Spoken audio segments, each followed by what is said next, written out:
थोड़ा खाएंगे। ज्योति मैं जा रहा हूँ, तुम अपना ध्यान रखना। आखिर क्या जरूरत है जी इतनी दूर नौकरी करने की? आप साल 2 साल में मुश्किल से एक आधी बारी आ पाते हो घर, और मैं पीछे से अकेले रह जाती हूँ। देखो ज्योति, मैं ये जो कुछ भी कर रहा हूँ हमारे फ्यूचर के लिए तो कर रहा हूँ। कल को हमारा परिवार बढ़ेगा, बच्चे होंगे तो उनके फ्यूचर के लिए भी सोचेंगे, तो उसके लिए हमें अच्छे पैसे तो कमाने होंगे ना। मैं समझ सकती हूँ आप ये सब अपने परिवार के लिए कर रहे हैं, लेकिन आप जानते हैं ना, माँ बाबूजी की भी अब तबीयत ठीक नहीं रहती। ऐसे में अकेले में उन्हें कैसे संभाल पाऊंगी? आप यहीं रह लीजिए, दोनों साथ में मिलकर थोड़ा बनाएंगे, थोड़ा खाएंगे, लेकिन कम से कम साथ तो रहेंगे। ये सब कहना आसान होता है ज्योति। अच्छा, तुम अपना और माँ बाबूजी का ख्याल रखना, एंड डोंट वरी, मैं हर महीने पैसे भेजता रहूंगा। अच्छा, अब मैं चलता हूँ, मेरी अर्जेंट मीटिंग है, कल मुझे जल्द से जल्द पहुँचना होगा। ये कहकर विक्रम नौकरी पर दूसरे देश चला गया। पीछे से ज्योति अकेले उसके घर को और बूढ़े माता पिता को संभालने लगी। साल में या 2 साल में बीच बीच में विक्रम एक चक्कर घर के मार जाता, लेकिन जो कुछ दिन भी वो घर पर रहता उसमें भी वो लगातार फोन पर अपने क्लाइंट्स के साथ ही बिजी रहता। डोंट वरी मिस्टर मल्होत्रा, आपका ऑर्डर समय पर पूरा हो जाएगा। मैं अभी अपनी टीम से फॉलो अप लेता हूँ। ऐसे विक्रम कहीं न कहीं किसी न किसी बिजनेस मीटिंग में फोन पर बिजी रहता। काम से थकी हारी ज्योति अपने पति के फ्री होने का इंतजार करती रहती कि कब वो उसे थोड़ा सा वक्त दे और वो उससे ढेर सारी बातें कर सके। जी, ये हल्दी डालकर दूध लाई थी, आपको थोड़ा जुकाम है ना? आपकी सेहत के लिए अच्छा रहेगा। ओह थैंक यू ज्योति, वैसे साड़ी में तुम काफी खूबसूरत लग रही हो, कहाँ से ली? शायद काम में बिजी रहने के चक्कर में आप भूल रहे हैं कि ये साड़ी आप ही मेरे लिए लाए थे, और इसे मैं आपके सामने 2 बार पहन भी चुकी हूँ, लेकिन शायद आपने ध्यान आज दिया। ओह हाँ शायद। अच्छा तुम सो जाओ, मुझे ऑफिस की एक फाइल तैयार करनी है। बहुत बड़ा ऑर्डर मिलने वाला है हमारी कंपनी को। अगर मैं उसमें सफल हो गया ना, तो समझो मेरा प्रमोशन हो जाएगा और मेरी सैलरी और भी ज्यादा बढ़ जाएगी।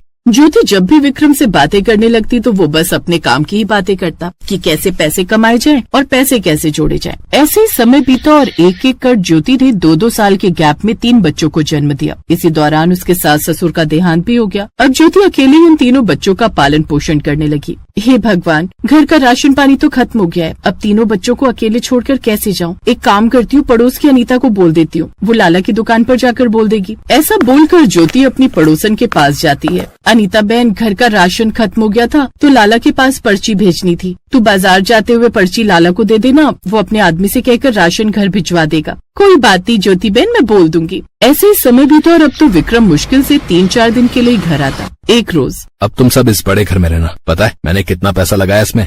घर तो बड़ा ले लिया, लेकिन अभी भी इसमें मैं रहूंगी तो अकेले ही ना इन बच्चों के साथ। ओफो ज्योति, तुम फिर से वही रोना धोना लेकर बैठ गई यार। खैर मेरी फ्लाइट का समय हो रहा है। लेकिन आप उनसे मिलकर तो जाइए, वो स्कूल से आते ही होंगे। ओह नो, मेरे पास बिल्कुल भी वक्त नहीं है। तभी विक्रम के क्लाइंट का फोन आ जाता है और वो कार में बैठकर एयरपोर्ट के लिए निकल जाता है। घर की दहलीज पर खड़ी ज्योति लगातार अपने पति को जाते हुए देखे जा रही थी। ऐसे ही 25 साल बीत गए। ज्योति के सर पर अब सफेद बाल आ गए थे। उसके दोनों बेटों और बेटी की शादी हो गई थी। घर में दोनों बेटों और बहुओं के साथ अब वो काफी खुश थी। एक रोज दरवाजे की घंटी बजी। कोमल बहू, देख तो कौन है दरवाजे पर। रुको मैम, मैं देखता हूँ। अभिषेक दरवाजा खोलता है तो सामने उसके पिता विक्रम सिंह खड़े थे। कौन है बेटा? माँ, पिताजी आए हैं। विक्रम अंदर आता है तो भरे पूरे परिवार को देखकर हैरान रह जाता है। आ गए आप?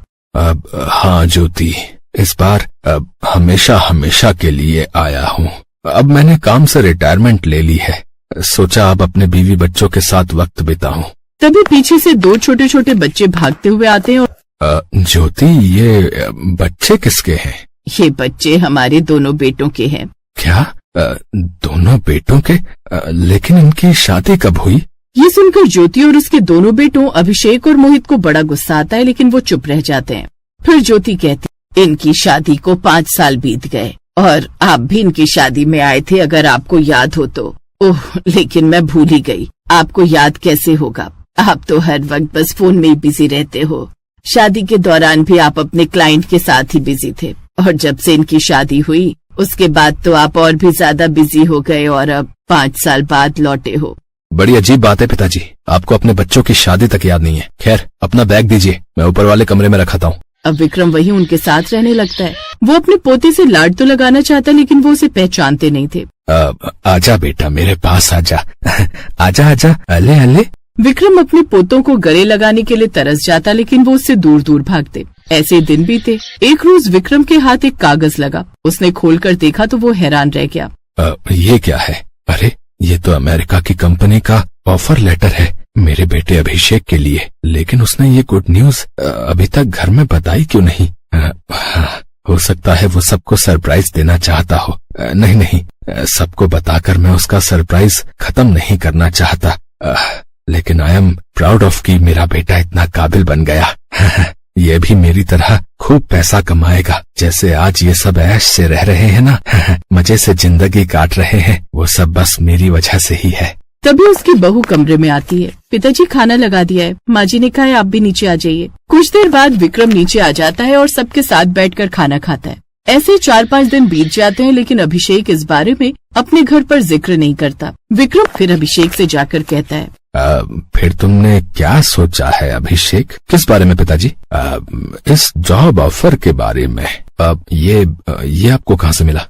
मेरी समझ में नहीं आ रहा कि तुम इतनी बड़ी खुशखबरी सबसे छुपा कैसे सकते हो। अरे तुम्हें इतना बड़ा मौका मिल रहा है अमेरिका जाकर नौकरी करने का और ज्यादा अच्छे पैसे कमाने का। पिताजी ये ऑफर लेटर मुझे दीजिए। अरे पहले तुम मेरे सवालों का जवाब दो। आखिर कब तुम इसका रिस्पॉन्स करोगे? कल इसका जवाब देने का आखिरी मौका है। अगर तुमने उस कंपनी को रिप्लाई नहीं किया ना तो वो किसी और एलिजिबल कैंडिडेट को हायर कर लेंगे। हाँ, इतना अच्छा मौका क्यों गंवाना चाहते हो बेटा? क्योंकि मैं वहाँ नहीं जाना चाहता। बस मैं चंद पैसों के लिए अपने परिवार को छोड़कर नहीं जा सकता। मैं आपकी तरह नहीं हूँ पिताजी, जो पैसों के पीछे सबको छोड़ दूं। अभिषेक के चिल्लाने की आवाज सुनकर बाकी सब घर वाले भी वहाँ इकट्ठा हो जाते हैं। अरे अपने पिता से कैसी बातें कर रहा है अभिषेक? सच कह रहा हूँ पिताजी, और सच सबको कड़वा ही लगता है। पैसों के गुमान में आप इतना गुम हो गए कि आप भूल ही गए कि मेरा घर परिवार भी है। मेरी माँ ने कैसे हम तीनों बच्चों को अकेले पाला है वो सिर्फ वही जानती है। सिर्फ पैसे भेज देना ही परिवार की जिम्मेदारियों से मुक्ति पा लेना नहीं होता है। आप तो पैसे भेज देते थे, लेकिन उसे एटीएम से कैसे निकालना है ये मेरी अनपढ़ माँ को नहीं आता था। वो बेचारी आस पड़ोस में लोगों से कहती, तब जाकर पैसे निकाल पाती थी। उसने दिन रात खुद न सोकर हमें लोरी गाकर सुलाया है। बरसात हो या धूप हमें स्कूल छोड़ने गई। जब कुछ बच्चों को अपने पिता से प्यार मिलता हम देखते थे, तब हमारी आंखें भर आती थी कि एक बार ऐसे ही हमारे पिताजी भी हमें गले लगा लें। लेकिन आप तो जो 4 दिन की छुट्टी में आते थे उसमें भी फोन में ही बिजी रहते थे। आपने पैसा तो कमा लिया पिताजी, लेकिन उसके बदले में आपने अपनी जिंदगी के वो खूबसूरत पल गवा दिए जिसकी आप कल्पना ही नहीं कर सकते। अपने माँ बाप के आखिरी पल, अपनी पत्नी का प्यार, अपने बच्चों का बचपन और भी बहुत कुछ। और जो हमने झेला है ना, वही मैं अपने बच्चों के साथ होता नहीं देख सकता। यहाँ रहकर हम थोड़ा बनाएंगे और थोड़ा खाएंगे, लेकिन कम से कम अपने परिवार के साथ जिंदगी के हसीन पल तो बिता पाएंगे। अपने बेटे की बातें सुनकर विक्रम को लगा जैसे उसकी सारी जवानी 1 मिनट में उसकी आंखों के सामने बीत गई, जिसमें उसने सिवाय पैसे के कुछ नहीं कमाया, ना अपने बच्चों का प्यार और ना अपनी पत्नी का साथ। विक्रम को अपने किए पर बड़ा पछतावा था और सबसे हाथ जोड़कर खासकर ज्योति से माफी मांगता है। लेकिन जो ज्योति कई साल पहले ढेरों बातें कहने और सुनने के लिए बेताब रहती थी, आज वो चुप थी। उसकी आंखों में सिर्फ आंसू थे जो लगातार बहे जा रहे थे।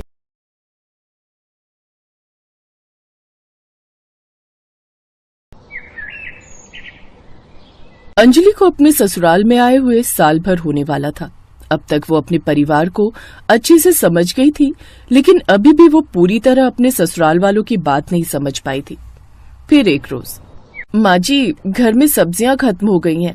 हाँ तो ले आना, मुझ बुढ़िया को क्यों बोल रही हो लाने को? और वैसे भी बड़े बुजुर्ग कह गए हैं कि जिस रसोई में 4 लोगों का हाथ लगे ना, वो ठीक से चल नहीं पाती। अब रसोई तू बनाती है तो सामान भी तू अब खुद ही लेकर आया कर। अंजलि को समझ आ गया कि अब उसके जिम्मे एक और काम आ गया। अंजलि सामान की लिस्ट बनाकर बाजार चली गई और फिर थकी हारी सामान लेकर घर लौट आई। जल्दी से खाना बना लेती हूँ, बहुत भूख लगी है। ओ महारानी, ये कोई वक्त है आने का और अब खाना बनाएगी? दिन के 3 बज रहे हैं। मैंने तो समय पर खाना बनाकर खा लिया। और तू भी कान खोल कर सुन ले, इस घर के कुछ नियम हैं। यहाँ खाना तय समय पर ही बनता है और खाया जाता है, आगे पीछे नहीं, समझी? तो अब खाना बनाने और खाने का समय निकल चुका है, इसलिए अब तू खाना नहीं बना सकती। इसलिए अब तू शाम को ही खाना बना लेना। अब तू इसे सजा समझ या जो मर्जी, लेकिन इसी बहाने अगली बार के लिए तुझे सबक भी मिल जाएगा। लेकिन माँ जी, मैं कोई बाजार टहलने थोड़ी ना गई थी, सामान लेने ही गई थी। मुझे तो भूख लगी है, मैं तो खाऊंगी खाना, मैं तो चली। ए इधर बैठ, ये ससुराल है तेरा मायका नहीं जो जब मर्जी रसोई में घुस गई। अगर मेरे घर के नियम तोड़ने की कोशिश की ना तो घर से निकाल दूंगी, समझी?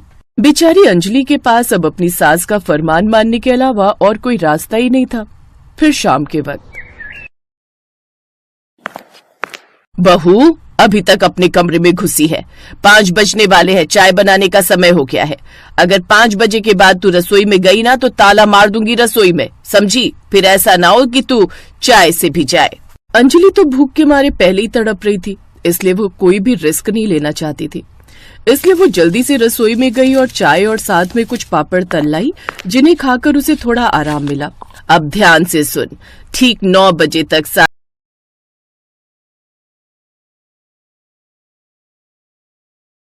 डिनर बनाकर तैयार कर लेना, नहीं तो फिर ताला, समझ गई ना? जी माँ जी, समझ गई। सारे दिन की भूखी प्यासी अंजलि रसोई में जाती है और रात के डिनर की तैयारी में लग जाती है। फिर रात को 9 बजे वो सबको खाना बनाकर परोसती है। अपनी सास का ये नियम अंजलि को पसंद नहीं था। वो इसके बारे में अपने पति अनुराग से बात करती है। ये कोई नई बात नहीं है अंजलि, माँ आज से ऐसी नहीं है, बल्कि घर के नियम को लेकर वो शुरू से ही ऐसी है। बचपन में हम लोगों के साथ भी माँ ऐसा ही करती थी। जब खेलने के दौरान हम लोगों को अंदर आने में देर हो जाती थी तो वो हमें खाना भी नहीं देती थी, और जब हमें एक दिन खाना नहीं मिलता था ना तो अगले दिन हम खुद समय से घर आ जाते थे। लेकिन अगर कोई किसी काम से कहीं गया और आने में देर हो जाए तो इसका मतलब ये तो नहीं कि खाना ही नहीं मिलेगा। और मैंने बताया ना, मैं घूमने नहीं गई थी, घर का राशन लेने ही गई थी।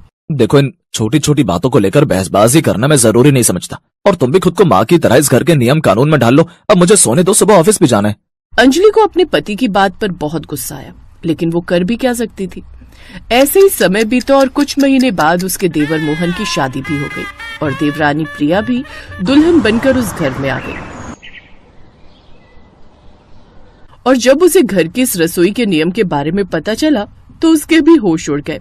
लेकिन भाभी, घर के कामकाज निपटाने में थोड़ा बहुत लेट तो हो ही जाता है, इसका ये मतलब थोड़ी ना कि बहू को खाना ही मत दो।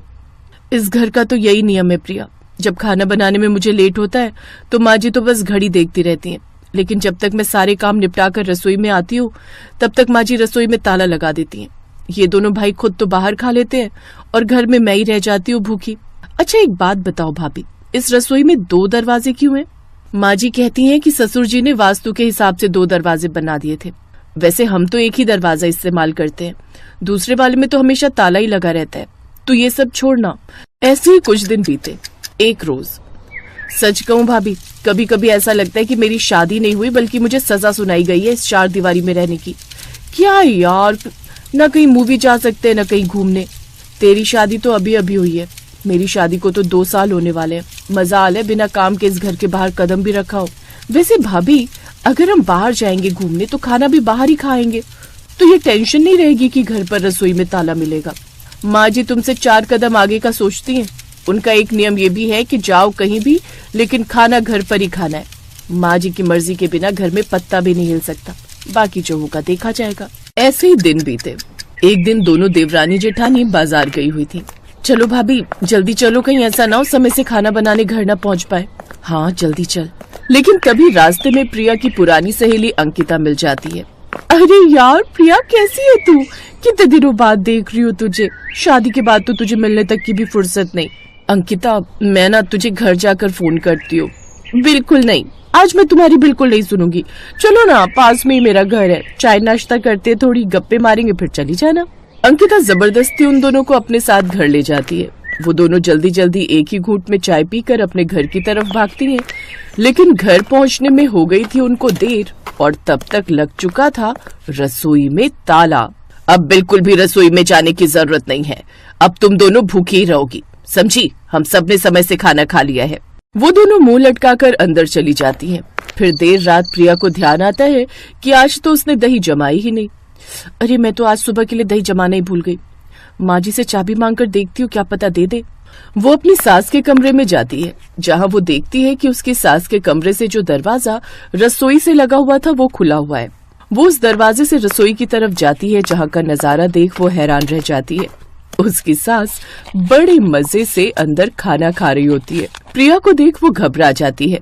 अरे छोटी बहू, तू यहाँ क्या कर रही है? तू जानती है ना रसोई में 9 बजे के बाद आना मना है। अच्छा, फिर आप यहाँ क्या कर रही हैं? ओह, अब समझ आया ये 2 दरवाजे की रसोई का चक्कर क्या है। बड़ा जुल्म किया है आपने हम पर।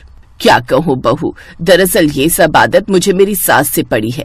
वो नियम की बड़ी पक्की थी। मुझे जरा सी भी देर हो जाती तो वो मुझे खाना बनाने नहीं देती थी और मैं भूखी रह जाती थी।